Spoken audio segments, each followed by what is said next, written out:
Hi, I'm Maintenance Max, and this is your 2-minute tip.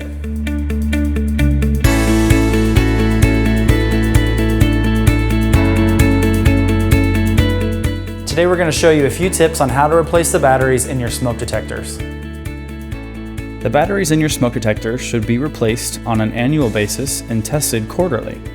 You can set up maintenance reminders on your personal buyer site at mydwhome.com.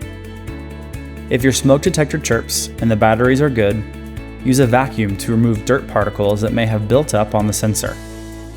To test the smoke detector, push the button located on the bottom. An alarm should sound.